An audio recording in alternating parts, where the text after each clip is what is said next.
ছেলেরা বাপ নারী দেখা, ছবি দেখা বন্ধ করে দাও বাপ। প্রিয় সাথী, বন্ধু, মোবাইলের ওই নারী তোমারে সুখ দিবে না। অশ্লীল ছবি কাউকে সুখ দেয় নাই বাপ। গুনাহ পৃথিবীতে কাউকে ইজ্জত দেয় নাই, আখিরাতেও ইজ্জত দিবে না বাপ।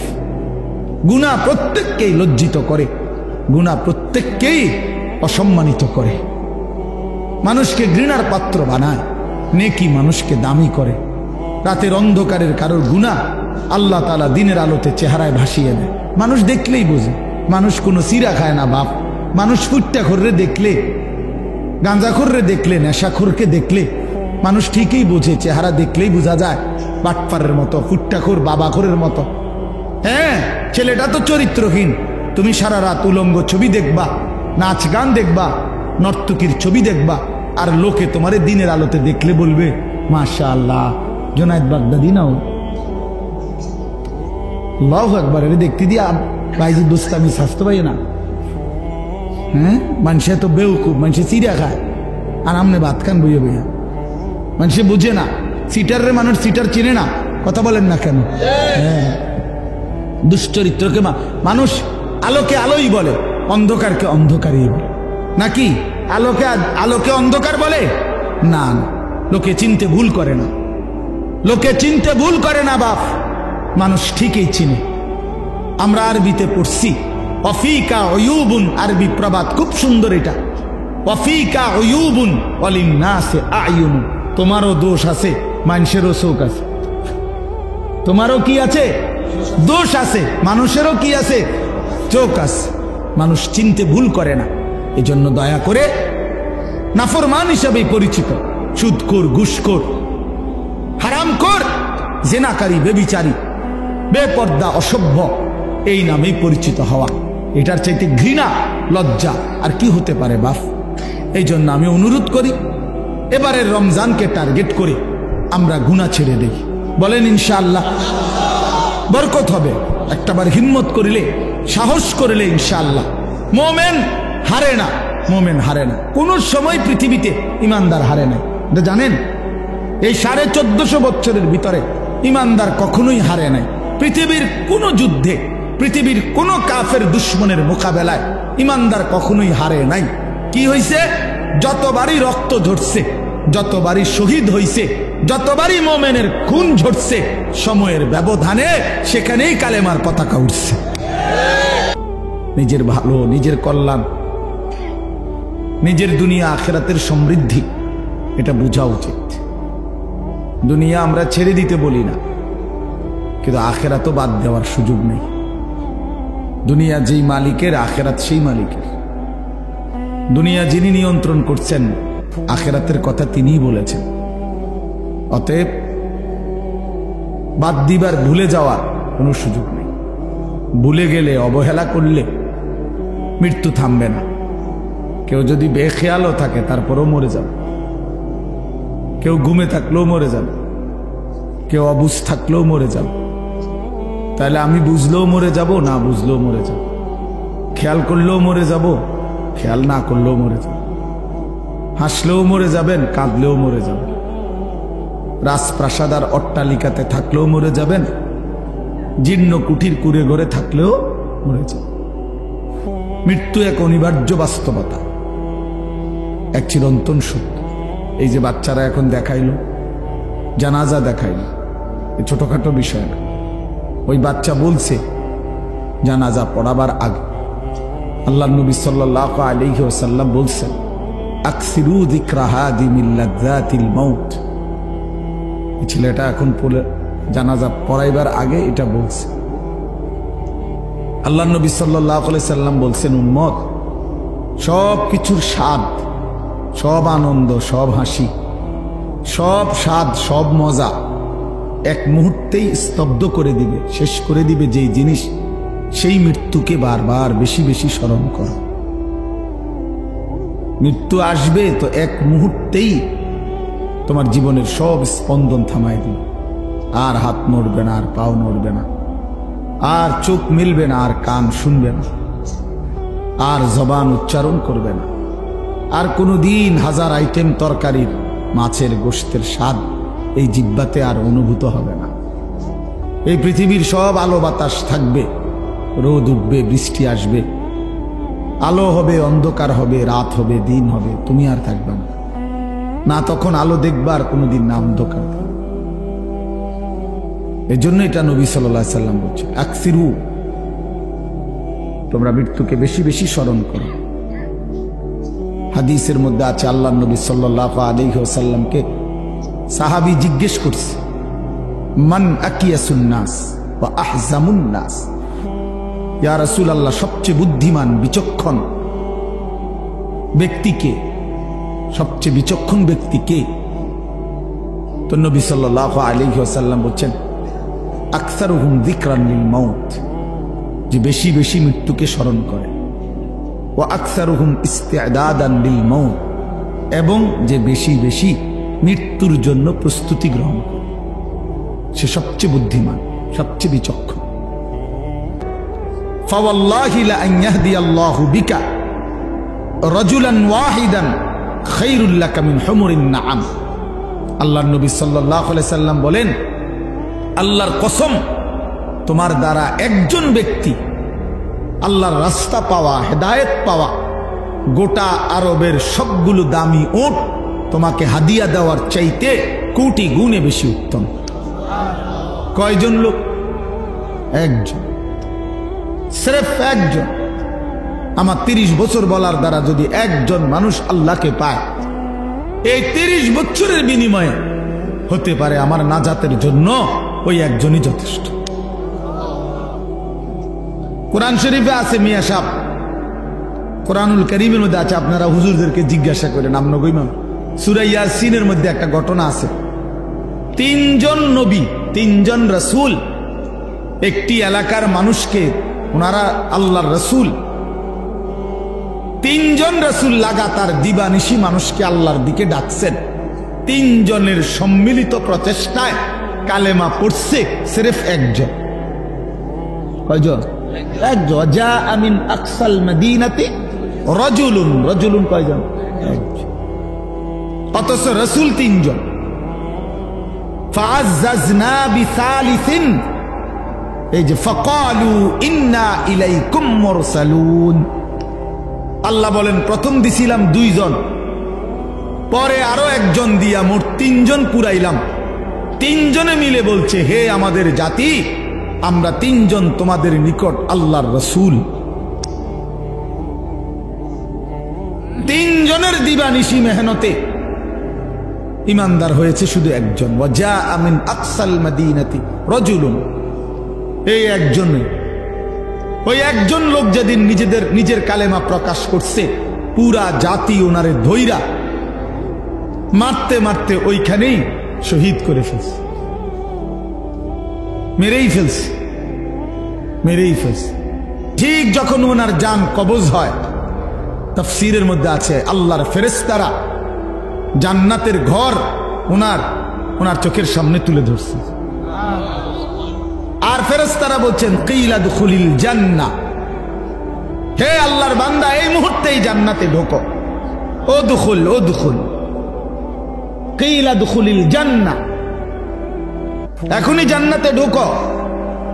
তখন সেই আল্লাহর বান্দা মরতে মরতে ওই ইমানদার একজন বলতেছে, ক্বালা ইয়া লাইতা কওমি ইয়ালামুন, হায় আমার জাতি, তোমরা যদি বুঝতা, জানতা যে তোমরা আমাকে হত্যা করে রক্ত ঝরিয়ে তোমরা ভেবেছো তোমরা জিতে গেছো। না আমার জাতি, তোমরা আমাকে হত্যা করো নাই, বরং আমার জান্নাতে ঢুকায় দিছো। ইয়া লাইতা কওমি ইয়ালামুন বিমা গফারা লি রাব্বি, আরে আমার আল্লাহ তো আমারে পুরা মাফ করে দিছে রে। ও জালানি মিনাল মুকরামিন, আমারে তো সম্মানিত জান্নাতি বান্দাদের অন্তর্ভুক্ত করে দিয়েছে। হ্যাঁ, এই জন্য কয়জন ভাইয়া? একজন। একজন, একজন মানে ইমানদার কয়জন হইছে? একজন। এই জন্য সংখ্যা কোনো বিষয় না। 10,000, 10 লাখ, 5,000, 50 লাখ, এটা কোনো কথা না। শ্রোতা কম না বেশি, এটা কোনো বিষয়ই না। বিষয় হলো আল্লাহর কথা বলা, বলতে থাকা। রাত দিন বলতে থাকা, প্রতিটা সুযোগকে কাজে লাগানো, একজন হোক 10 জন হোক, একাকী হোক প্রকাশ্যে হোক, হ্যাঁ দিনে হোক রাতে হোক, মাইক হরন কোনো কিছুই জরুরি না, আল্লাহর কথা বলা। কবি আরশ পর কবি ফরশ পর, কবি উনকে দর কবি দর বদর, গমে आशिकी तेरा शुक्रिया मैं कहां कहां से गुजर गया।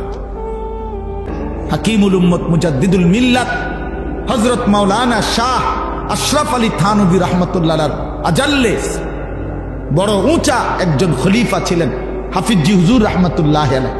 বাংলাদেশের সমস্ত ইমানদার ওনার নাম জানে, হাফিজি রহমতুল্লাহ আলাইহি। এই উনি ওনারে বলছিলেন কারি বেলায়েত হোসেন সাহেবকে যে আপনি এমন একটা সুন্দর সহজ কোন কৌশল, মুসলমানের বাচ্চারা দিন শিখবে, সূরা কেরাত দোয়া কালাম শিখবে, আপনি একটা পদ্ধতি বাহির করেন। উনি 43 বছর একটানা ওই নুরানির বই, বাচ্চাদের যে বই পড়ায়, আপনি বইয়ের শুরুতে ভূমিকাতে এটা লেখা আছে। উনি বলছেন আমার 43 বছরের সাধনার ফসল এই নুরানি পদ্ধতি, এই সুরে সুরে বলা, এই টাইনা টাইনা বলা, এই কোনটার পরে কোনটা সিরিয়ালে বলা, 2 রাকাত নামাজে 60টি মাসআলা, এই এমনি এমনি এক সুন্দর তালে তালে কর, অজু ভঙ্গের কারণ এতটি, নামাজ ভঙ্গের কারণ এইটা। আমার মাদ্রাসা তো দেখ বাচ্চা ওই যে হুজুরে যে পড়বার সময় এমনি একটু ডুলছে, ও বাচ্চা ওই ঘড়িটা কইবার সময় ডোলে, আরে তো ডোলো কা, ওই যে ওস্তাদ যে এমনি ডুলছে হেঁটে এই ডোলাটাও ঠিক রাখছে, এমন নিখুঁত, এমন চমৎকার। এই জন্য আমি এইটাও আপনাদেরকে বললাম, নুরানি পদ্ধতি আল্লাহ তাআলার কাছে একটা মকবুল পদ্ধতি। আলহামদুলিল্লাহ, আপনাদের বাচ্চাদেরকে আপনারা কোরআন শিখাবেন, দিন শিখাবেন। ছোট্টবেলার এই 3 বছরের নুরানি আমার শায়েখ আল্লামা মুফতি মুশতাকুন নবী সাহেব বলে, এই 3টা টিকা 3 বছরে মানে নুরানির 3টা টিকা দিয়া দিয়েন, মৃত্যু পর্যন্ত আল্লাহকে ভুলবে না, সেজদা ভুলবে না, নামাজ ভুলবে না, সূরা কেরাত আর অশুদ্ধ হবে না, শুদ্ধ হবে। আমার ছোট্ট এই জীবনে, রাগ করেন না, আমার জীবনে আমরাও শত শত জানাজা আমরাও দেখছি, পড়তে গেছি, পড়তে যাই, বহুত মাতবর আইয়া জানাজার টাইমের আগের থেকে রেডি হইয়া থাকে, মাইকটাকে দূর বক্তব্য দিব, হ্যাঁ 1 মিনিট 1.5 মিনিট, হ্যাঁ আগের ওয়াক্ত নামাজ পড়ছে কিনা ফরজ সন্দেহ আছে, কিন্তু জানাজার সামনে আগে একবারে রেডি, মানে কুদুর বক্তৃতা দিব এখানে। আপনার এই বক্তৃতা দিতে গিয়ে কুল্লু নাফসিন যায়িকাতুল মাউত, এই বাচ্চা যে পড়লো এইটা অনেকেই পড়ে, মানে এটা কয় আর কি, কইবার সময় যে ডক এটার উচ্চারণ, হ্যাঁ আমি প্রায় আমার সাথে কেউ লোক হাসি, আমি দেখছো চান্দুর নামাজের কি দশা বুঝাইতো যায়, হ্যাঁ তাই না, যে নামাজ পড়ে সূরা কেরাত যে কিচ্ছু হয় না, এ তো কুল্লু নাফসিন হুন্নাই বুঝা গেছে, আর কি তা আর কি। আপনার তো এইটা যে এই ডকের, আপনার তাব্বাতিয়াত তো এরুমই, আপনার আত্মাহিয়াত মানে শতভাগ অশুদ্ধ, শতভাগ অশুদ্ধ। বদনসিব বেটা ওই মুসলমান, দুর্ভাগা বেটা, মন্দ কপাল, অভিশপ্ত জীবন মুসলমান। 60 বছরে, 50 বছরে, 40 বছরে এত বড় আসমান ও জমিন আল্লাহর ভোগ কইরা, এত বড় দুনিয়া ভোগ করে আল্লাহর দেওয়া কোরআন 4টা সূরা 5টা সূরা শুদ্ধ করে পড়তে পারে না, আত্তাহিয়াতুটাও পড়তে পারে না, দোয়ায়ে কুনুতটাও শুদ্ধ উচ্চারণ করতে পারে না। এই জিন্দেগি বদনসিব বেটা, দুর্ভাগা বেটা, দুর্ভাগা বেটা, এটা বেটা এই জিন্দেগি বাতের থালা ছাড়া আর কিচ্ছু না বেটা। এই জীবন কতক্ষণ হতম ছাড়া আর বাত খাউন ছাড়া আর পেশাব পায়খানা ছাড়া আর কিচ্ছু না বেটা। এটা বেটা কিসের মুসলমান তুমি বেটা, কিসের মুসলমান তুমি? হ্যাঁ 30 বছরও তোমার কলিজার মধ্যে এটা আসে নাই যে আমার আল্লাহর কোরআন শুদ্ধ করা দরকার? কি ডকের মুসলমান এটা? 60 বছরের বুড়ো হয়ে গেছে, আজও কোনোদিন কলিজার ভিতরে আসে নাই আল্লাহর কোরআন শুদ্ধ করা উচিত। বইয়া বইয়া সাদওয়ানে শুধু গপ মারে আর হুজুরদের বদনাম করে, অমুক হুজুরের আকিদা বালা না, অমুক হুজুরের আকিদারে কামড়াইছে। আমনের আকিদা একবারে সাদওয়ানে বাইয়া বাইয়া পড়তে আছে, একদম আমনের আকিদা। হ্যাঁ বইয়া বইয়া বিড়ি খায় আর এনে গপ মারে বইয়া বইয়া, আর বেডির নাচ দেখে, টেলিভিশন দেখে, আর হুজুর ঠিক করে অমুক হুজুরের আকিদা বালা না, তাইনের আকিদা বালা। বিড়ি খান না, এটা কোন আকিদা? এটা বিড়ি খানা, এটা কি আকিদা? সুন্নি আকিদা না ওয়াহাবি আকিদা? কিটা এটা? বিড়ি খানা এটা কোনটা পড়ছে? কি সুন্নি জমাতে পড়ছে না ওয়াহাবি জমাতে পড়ছে? কোনটা? কথা বলেন না কেন? এটা কোনটা? হ্যাঁ, আপনি আকিদা টোয়াইতে নাইছেন, আপনি কে বোঝেন মিয়া আকিদা? কে বোঝেন আপনি? আজ পর্যন্ত এই দুর্গন্ধযুক্ত বিড়ি এটাই ছাড়তে পারেন নাই। এবারটা শিখায় আকিদা, অমুকের আকিদা বলে বালান, আমার অমুকের আকিদা বালান। আপনি তো শরীরে গন্ধের কারণে কাছে যাওয়া যায় না, আপনার দুর্গন্ধ। ওটা আকিদা ঠিক করে। চা দোকানে টেলিভিশন চায়, আগ করলে গালি দেয়, কথা কইলে গালি ছাড়া কথা বলতে পারে না। কি আশ্চর্য মুসলমান, অবাক করা মুসলমান। বিড়ি সিগারেট একটি দুর্গন্ধ জাতীয় নিকৃষ্ট বস্তু। আল্লাহ নবী সাল্লাল্লাহু আলাইহি সাল্লাম ইন্তেকাল পর্যন্ত কোনদিন দুর্গন্ধ নবী পছন্দ করতেন না। যিনি কাঁচা পেঁয়াজের গন্ধ পছন্দ করতেন না, কাঁচা রসুনের গন্ধ নবী পছন্দ করতেন না, নবীজি ঘামের দুর্গন্ধ পছন্দ করতেন না। আল্লাহ নবী সাল্লাল্লাহু আলাইহি সাল্লাম যখন হাঁটতেন ওই জায়গাটা, রাস্তাটা পুরা মেশক আম্বরের ঘ্রাণ হয়ে যাইত। তার পবিত্র দেহ থেকে ঘাম ঝরিলে সেটা আতর হিসাবে সাহাবায়ে কেরাম ব্যবহার করত। এত পবিত্র, এত সুঘ্রাণ। নবীজি বলতেন, তিনটা জিনিস দুনিয়াতে আমার সবচেয়ে প্রিয়। একটা হলো আতর, 1 নাম্বার সুগন্ধি, আত্মীব। 1 নম্বরে নবীর ভালোবাসার বস্তু ছিল সুগন্ধি, আতর। আল্লাহ নবী সাল্লাল্লাহু আলাইহি ওয়াসাল্লাম, আমি এই মাত্র আমার হারিস ভাই আমার আতর নিচে এখন মানে দিছি, এখন ওনার ওই যে বয়ান করলো, তোমার বন্ধু দোস্ত মানুষ, আমি আতর লাগাইতেছি, চমৎকার গ্রান, নেন আপনার হাদিয়া দিলাম, এই যে এখন দিয়ে পড়ছি পকেটেরটা। তো বলতেছিলাম যে আল্লাহ নবী সাল্লাল্লাহু আলাইহি সাল্লামের সবচেয়ে প্রিয় বস্তু ছিল আতর, যিনি কখনোই দুর্গন্ধ পছন্দ করতে পারতেন না। এই মুসলমান, এই দুর্গন্ধওয়ালা, এই বিড়ির গন্ধওয়ালা মুখ নিয়া সেই নবী যিনি চিরদিন সুগন্ধিময় ছিলেন, তার সামনে কেমনে দাঁড়াইবেন সুপারিশের জন্য? লজ্জা করবে না?